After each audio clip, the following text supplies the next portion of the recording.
because I'm not going to do any editing. I leave that shit to Louise. Mm.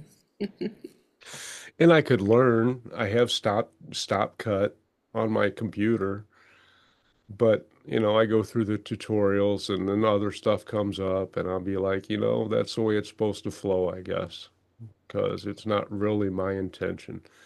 But I know at some point I see myself calling my grandson and saying, "Hey, we're going to do a Zoom meeting here. Log in and show me how to do all this stuff." And because it will be coming from him, I will have rapt attention and he will explain it to me and it will be a real big pick me up for him. I can help Grandpa. I can help Grandpa. And this is so simple. But that's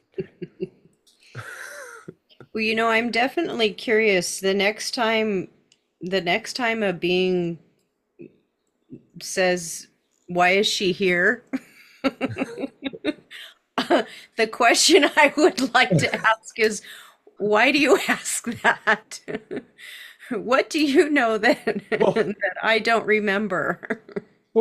they were just like, you already have all of this information, is what they were saying, that, you already have all of this. Why are you getting it? Why do you feel the need to get it in this particular form when you already have all of this? Because they weren't looking at Oh, you as an individual being. They were looking at you as a higher vibratory consciousness.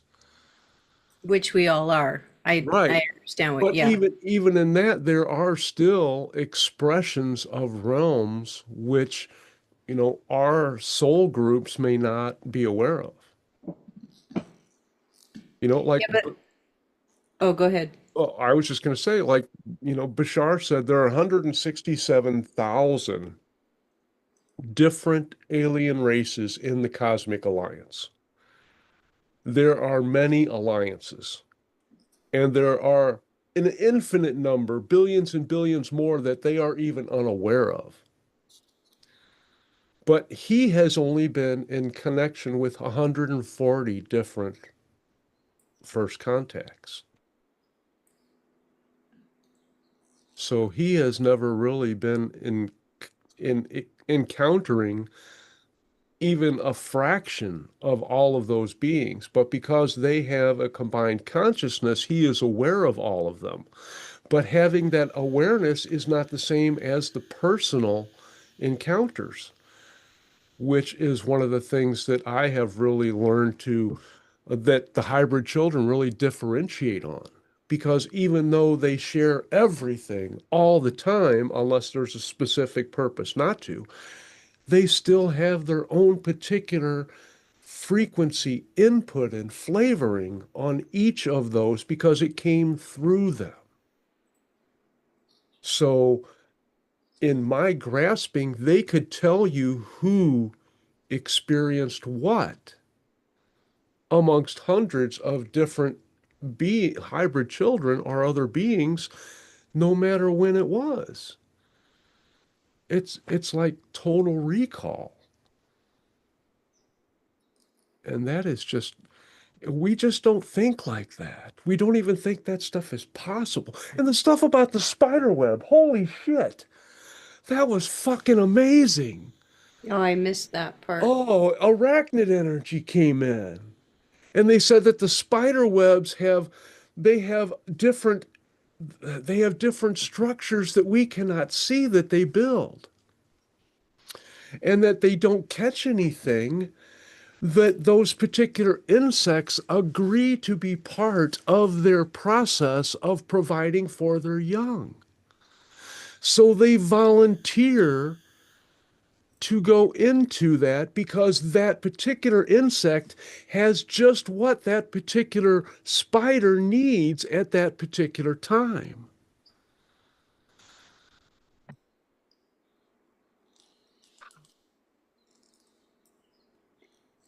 Yeah, that was pretty cool to hear that.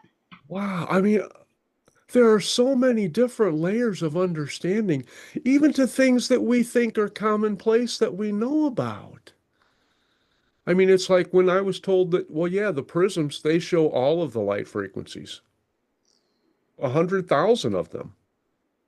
We just pick out the ones we can pick out. But the prism is a multi-dimensional thing. It's a light, it's a light tool.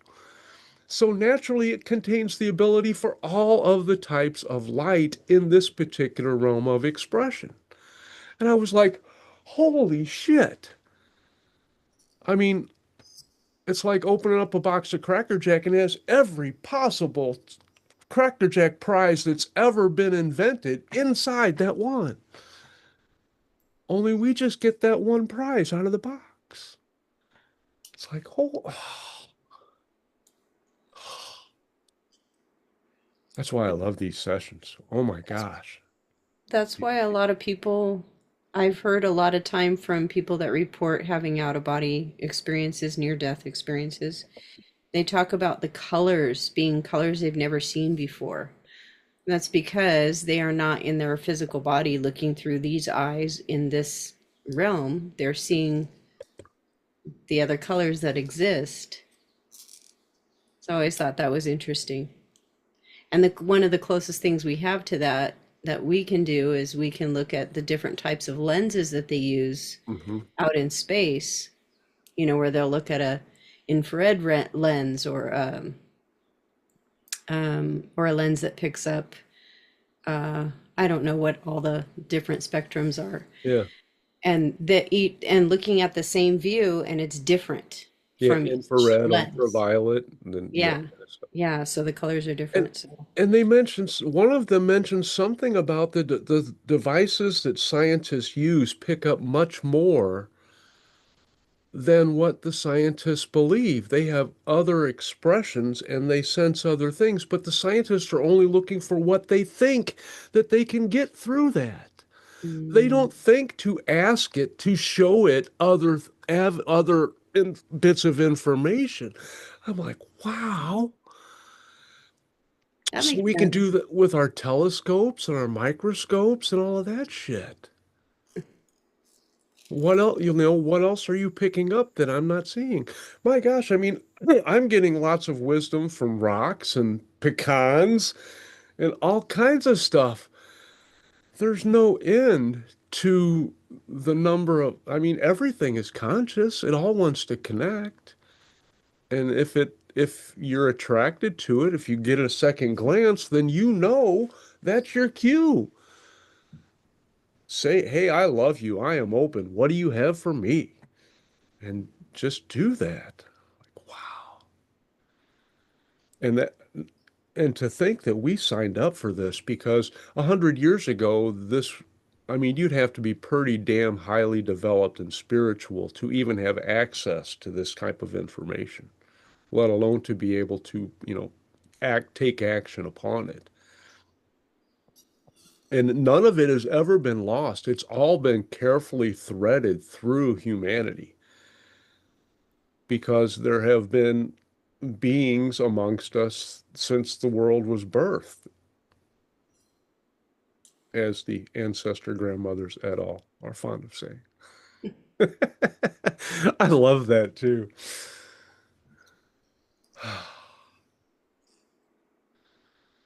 Yeah, and I had no idea who was here or who wasn't. I was just, keeping my, and I don't know about for you, Heidi, but I mean, in what I have learned is because we are such an optical oriented being, when we shut off that main avenue of interpreting our reality, then it's a lot easier for those connections to come through because we don't have that resistance. We don't see and react to other things which are happening, which would create more of a 3D, not, I mean, it doesn't even have to be 3D, but it's more of a 3D oriented expression of that energy.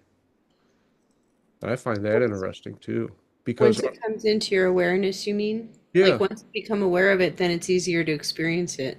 yeah, but the sound, which does not require any muscles at all, it's the only sense we have which requires no energy. To Because, perceive sound? yeah, because sound comes in and it just activates because that's the built-in mechanism. There's no muscles in our hearing at all. And we don't need to do anything to activate them. We have to open our eyes and move them around to sense optics. We have to move them, focus in, focus out. For touch, we have to actually physically do things. We have to taste things. Although that it still freaks me out that if we want to know what something feels like, we can just imagine licking it and it will tell us what that texture is like. And I have played with that and I could not find any exceptions whatsoever. I mean, if I say a Super Ball and you're like, yep, that's what it feels like. I mean, or a piece of granite, or the back of your hand, or a pencil, or a cotton ball. It doesn't matter. We can get the tactile information out of imagining what it's like to lick it.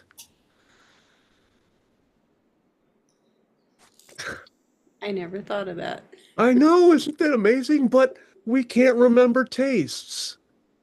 We do not ever store that information. We store preferences, likes, dislikes, strengths on those. But I mean, none of us can remember what a cherry tomato or an ice cream tastes like. But when we have that experience, then it's logged in that we've had this experience before and the emotions that are related to it. But the actual taste of it disappears as soon as it leaves our taste buds. I mean, we don't taste it once it gets down in our throat, in our stomach. And if it comes back up, sometimes we're like, oh, I know what that was. I hit your taste buds again. But it's the mechanics of the way that our senses are structured is just freaking unique and so awesome.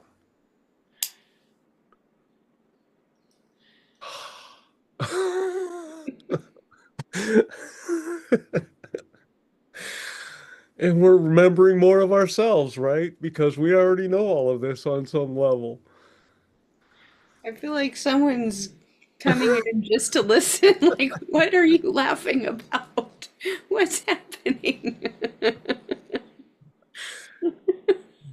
I mean, and these are things that we've lived with our whole life, and now we learn about them? Like, wow.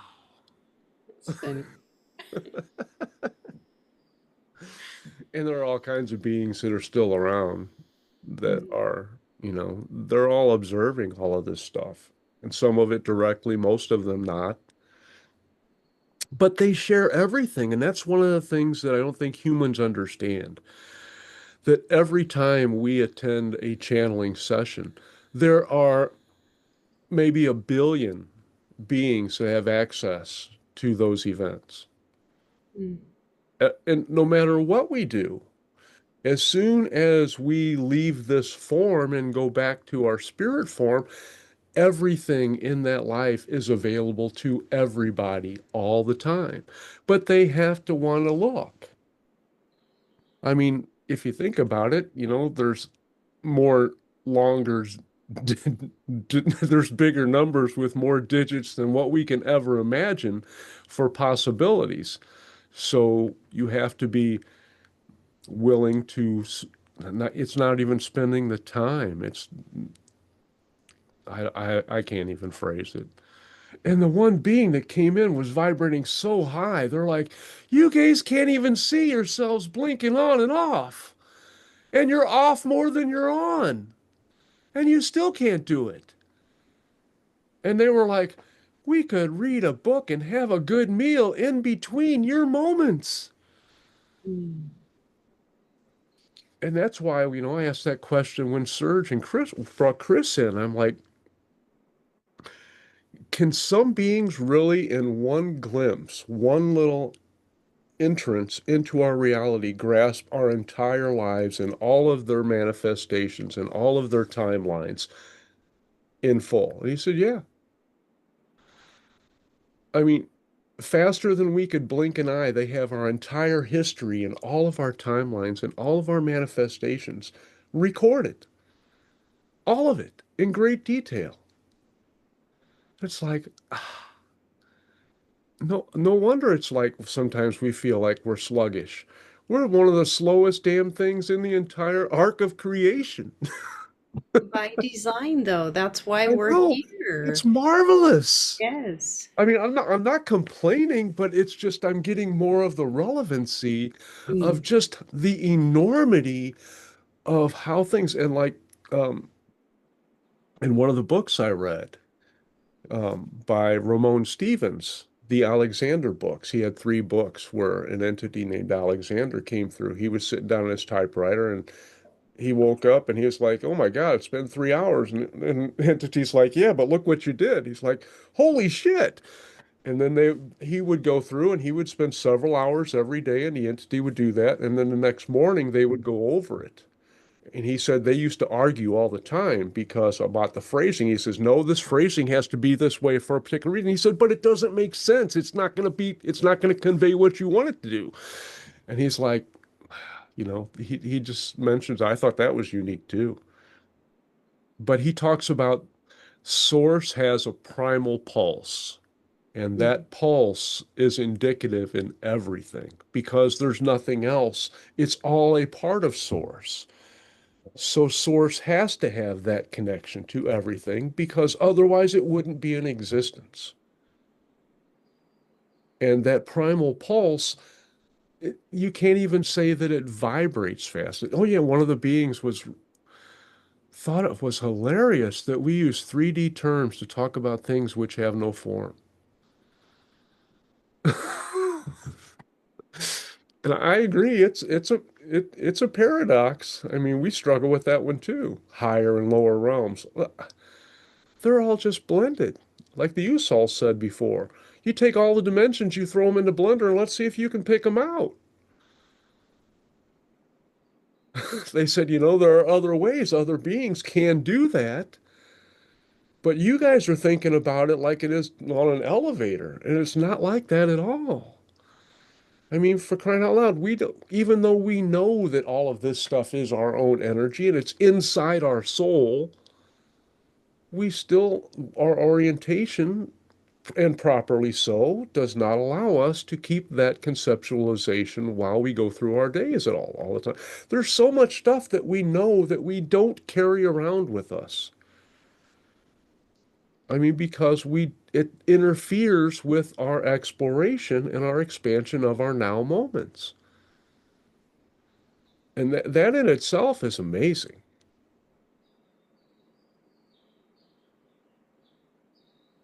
I mean, we even read books twice and watch movies, and we're like, oh, I've seen this. And you're like, how could you forget that you've had that? I mean, from a higher realm perspective, I can see why they would ask that. And for us, it's like, we got a lot of shit in our head. We forget stuff all the time. We forget where we put our keys. We forget appointments. We forget where we park the fucking car. You forgot where you park your car? It's necessary for you to get around and you lost it. I mean, they just don't understand. And that's one of the perspectives that the hybrid children have given. They said that one of the early things as I'm going through the book, I'm going through all the transcripts, I'm transcribing a lot. And they said, your airplanes, they're loud, they're noisy, they're not good for your bodies. They're subjective to different pressures and you have to adjust, and they're bad for your environment, and they're slow. And they're like, oh, we're gonna have to use them sometimes, but no, we got a lot, we're gonna have to amp up you guys. You're gonna have more efficient everything. And transportation is gonna be one of them because we're not slogging through your life and your 3D things which pollute the environment. And boy, and they really are not going to do anything which has any adverse effects. That realization has really taken hold with me. Like when they said, no, you guys aren't going to use trees for anything. We're talking about how to integrate those ways where you're not going to use them for building supplies. You're not going to use them for pencils or toilet paper or anything else because you don't have to. Mm. And it's like, golly. And it's like we have so much to learn. And I'm just so excited because all of these things just, they thrill me that they're coming into fruition because every time I say that, I know it's already happened. And that thrills me to no end. And I'm so fortunate to have that focus on, on all of this has already happened. So I just get to be excited about how it unfolds because I know it's already done. I know the race is already run and I know where everybody finished. But that's not the important part. The important part is how we got there because that's where our focus is now. It's like the people who go and they read the last chapter of a book and then they go back and then they read the whole book because they want to see how it got to the end. And that's kind of what we're doing. That's my focus. I see myself, and I don't know if it's my imagination or it's a little foreshadowing, but I'm in a spaceship. I'm doing all of these other things. I'm at these um, announcements or whatever you want to call them, press conferences and that kind of stuff. And I'm explaining different things to different people, and I'm running interference, and I have these active roles. Now, whether that's this timeline or not, or whether they're just putting that in my head, but in my mind, that's already happened. So I'm curious to see how in the hell I get there. And thank you, Heidi. I appreciate that. It was a pleasant surprise for me. Thank you.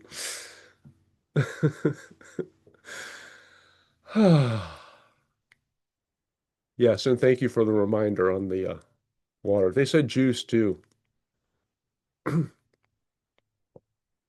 Apparently, my tea is not going to do it, so I need to. And I do have some love water that I had sitting out for the new moon. It sits out for 3 days and 3 nights because that's when the new moon, for the new moon and the full moon. Glass jars filled with distilled water, and on top of them they have the sacred circuit for connection. And then in the center of that, it has supposed to have another little circle. It's basically a four-way cross with little circles on both ends and one in the center where the lines meet into it. So it looks kind of like a compass. But in the middle, I put a big circle and I write love in the center of it. Wow. So it's a love connection, and that is what I'm connecting to, and that's and then which I don't remember. I don't know. Remember if it was Arla and bringing that through, or if it was. It might have been Brother Francis that said, "Write love on your jars," and that intention, you can fill that water and imbue that with love, your love, specifically because you put that intention on that jar. So that jar will contain water that has been imbued with your love, and that's why I did that on those. And I get told sometimes. I got told today, drink a lot of it. And I did. The other day, that's it. They don't wanted me to finish it. It was just a little one. It's probably, I don't know, 10 ounces. So that would have been 310 milliliters or so.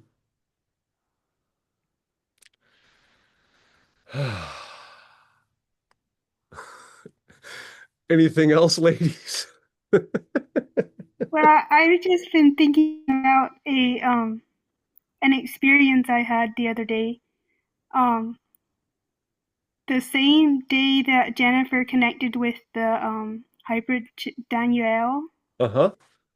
um, I had sent her a link to a video, a healing video that we were both interested in, and she was watching it when she experienced that energy. And then when I watched it, she told me about it. And so I didn't know what to expect if I watched the video, so I did. But what was interesting was that so I was laying on the sofa with my earbuds in, Hmm. like the wired ones, and it happened twice. It was like somebody was stroking the wire. Like, it was, and and I was like, who's there? Like, is there a name or something? But I didn't get anything. But the feeling I got was like, have you ever seen like when an adult is sleeping on the sofa and a toddler is curious and he goes and explores their face with his hands? That's kind of the feeling I got. So that was kind of interesting for me. Excellent. And kudos for you for acknowledging that and trusting that experience. Because some people say, oh, might have been a fly or whatever, or a hair fell on me or something like that. But yeah, and that is a very good key for growth, that you recognize that, because all of the beings love to be recognized, honored, respected. That is what and they want to connect. And when you Yeah, have I those do. yeah, go ahead. I do. I do feel a lot of energies, and when I sense energies, I'll talk to them in my head, and that's and so yeah, I tried to reenact it. Like I was just laying still, so there was no way I was doing it. So I knew it had to be somebody else. But yeah, it's like I experience energies. I just don't always know who they are or whatever. But like even just today, going out and saying hi to the trees in my backyard, I talked to them in my head, and I was telling them a little bit about my situation, and I had a leaf on my heart, and I could feel them giving me care and compassion. So it's like, I feel connected. Now, that's excellent. And what I would recommend, and what came to me, is when you have those incidences, close your eyes, because that will take, like we were just talking about, that takes that optical presence out. So everything else Yeah, flows in and you don't have that visual overlay. And yeah, especially while you were laying down, you could say, I feel your connection. What do you have for me? Or, how can I help you? Or whatever it might be. yeah. I have lots of interesting experiences, but I didn't think about the part of like closing my eyes, Yeah. when I feel the energies. Because you already trust the experiences and you know it's for you because it happened to you. So you could Yeah, take that and then take it as far as you can and see. And oh my gosh, Christina, Anna, those beings were so loving. And they were just laughing when they said, "We're not going to tell you about your statue. We've already It's told a you what picture. you It's can." not a. Yeah, Yeah, it's okay, picture whatever it yeah. was. I mean, they just interpreted it as a being. They knew it as a being, and that's where I got the idea. I put form on it, so Yeah. that's what I came up with. But yeah, but they were like, yeah, they're like, no, that is a connection you chose to develop. We already told you everything that you need to know about it to find out, but you have to make that trip yourself. We just told you how to get there. No, they didn't. No, they told, but yes, they did. They said, talk to it. Yes. Well, that's like giving you a roadmap, right? You're the one that has to do the traveling. They just made the reservation for you and said, here's your flight number, but you still have to go to the plane and get on. They weren't going to take you there by the hand and just baby wrap it for you, because that was one of the lessons you came to explore. I don't know, and now this is me talking, but find a way to relate to everything in your environment that you feel called to do so. I mean, we saw what the rocks do. I mean, we connect with books and we in movies, and they make us cry, and we just accept that. Well, we're connecting with that energy, and it is affecting us based on our beliefs. But yes, but we're also getting that intent, that energetic love frequency that's imbued within them connects with the energetic love frequency with us. It's not like we're seeing something and feeling it. We're connecting with that, and that is the patterned response that we get. Like when I get overflowed with love, my tears come out. And they talked about The tears. What was that about the tears? They So, said that your beard is big enough to hold all your tears. that was the hybrid children. But no, so another being mentioned something about that when they're celebrated by all the water in your body, because that was their like their ultimate fulfillment in this reality is to be overflowed with love. Thank you so much for letting me talk through this.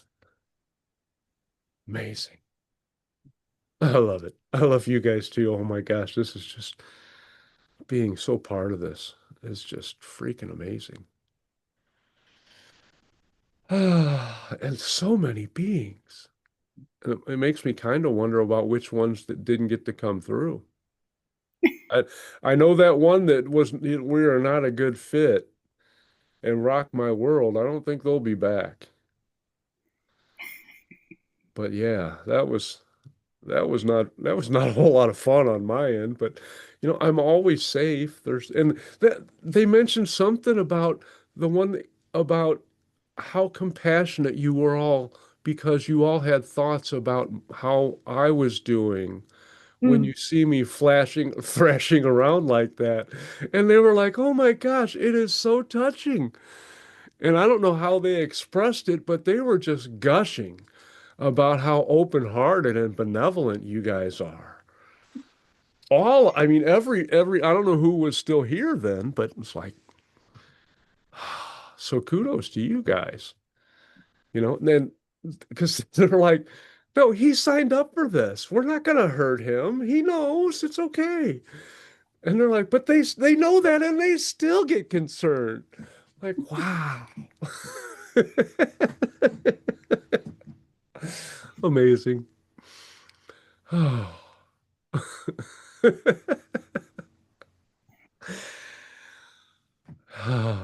Well, it's been a couple of hours of a lot of fun. And do you ladies have anything else that you would like to add? Just thank you. Thank you. Because I can't obviously, think of anything else. yeah, okay. Yeah, because, and, I know that Christina Anna knows, but Sparkling, your energy enables this co-creation as well. You know, I'm learning that. and all of the people who will view this are already part of this because all time is simultaneous. So this has already had all of the emotional responses to it that it will ever have. It's just that we just get that little bitty bit spread out over time. And thank you. And good night. And I'll see you guys tomorrow when we have the I'm looking ancestor forward to elders it. come in. Okay. Bye now.